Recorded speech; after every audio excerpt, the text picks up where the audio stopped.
Shalom. Kami dari mahasiswa Institut Agama Kristen Negeri Kupang, Fakultas Keguruan dan Ilmu Pendidikan Kristen, Prodi Pendidikan Agama Kristen, kelas A semester 1. Kami membuat video ini untuk memenuhi tugas tengah semester dalam mata kuliah Sejarah Pendidikan Agama Kristen dengan dosen pengaku Ibu Tri Oktaviani Ematan STH MPDK. Selamat menyaksikan video kami.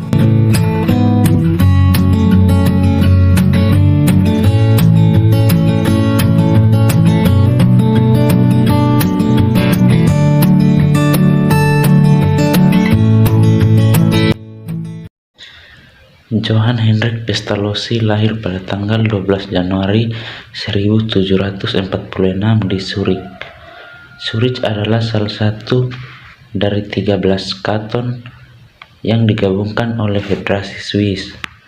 Walaupun secara resmi masing-masing kanton itu adalah merdeka, namun kebanyakan penduduk Zurich jauh dari keadilan sosial. Beliau adalah seorang yang berasal dari Italia. Ketika gelombang penyiksaan melanda Italia, nenek moyangnya yang beragama Protestan berhasil lolos dari penyiksaan tersebut dan disambut dengan sukacita di kota Zurich.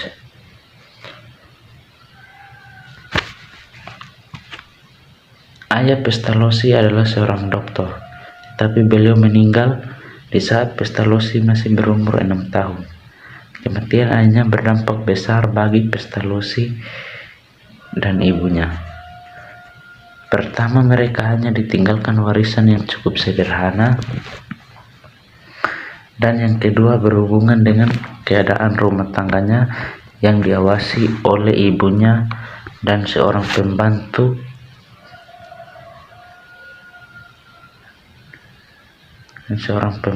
yang bernama Babeli. Babeli adalah seorang pembantu yang paling setia karena ia sudah berjanji kepada ayahnya Pestalozzi untuk bersama-sama dengan keluarganya. Dari seorang pembantu yang bernama Babeli, Pestalozzi menantang kaum atas yang tidak memperdulikan mereka, dan Pestalozzi mengembangkan pendidikan bagi orang-orang seperti Babeli yang miskin dan tidak berpendidikan.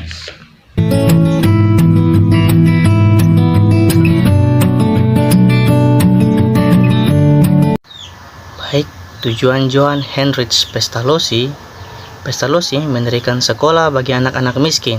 Dengan beliau membangun sekolah itu dapat tercapai 3 tujuan. Yang pertama, memperbaiki akhlak para pelajar. Yang kedua, mendidik mereka agar dapat membaca, menulis, dan menghitung. Dan yang ketiga, melatih mereka memperoleh keterampilan yang akan menolong mereka keluar dari kemelaratan. Dan gagasan ini diterima baik oleh beberapa dermawan.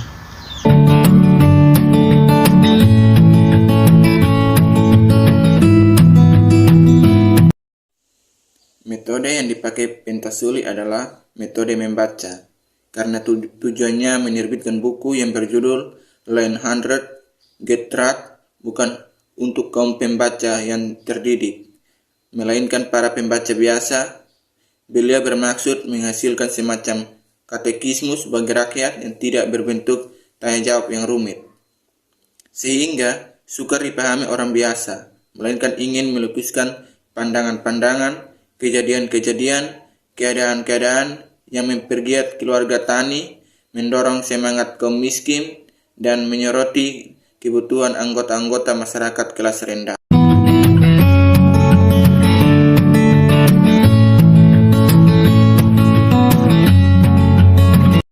Menurut Pestalozzi, perbaikan pendidikan di Swiss perlu dilakukan dari 2 segi, yakni segi praktik dan teori. Urutan ini menggambarkan bahwa cara beliau menjadi seorang yang ahli dalam pendidikan. Beliau juga tidak memulai panggilan hidup sebagai pendidik, tetapi beliau sendiri mengembangkan teori pendidikan terlebih dahulu. Teorinya berasal dari pengalaman dalam dirinya sendiri yang telah banyak beliau lalui. Pendidikan yang akan merubah mutu kehidupan anak-anak miskin di desa. Pertanian harus memenuhi kebutuhan dasariah dimanapun mereka hidup. Pestalozzi julukan sebagai seorang yang gagal, yang amat berhasil.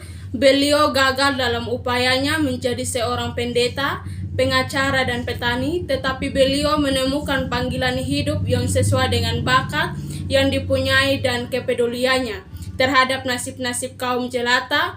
Kepercayaan iman Pestalozzi sendiri di tengah-tengah semua kegagalan yang ia terima, bahwa beliau percaya Tuhan sedang mempersiapkan jalan keluarnya sebagai pedagogis demi anak-anak yang dikasihinya juga. Sekian dan terima kasih telah menyaksikan video kami yang membahas tentang tokoh sejarah pendidikan agama Kristen. Semoga bisa bermanfaat bagi kita semua. Tuhan Yesus memberkati. Shalom.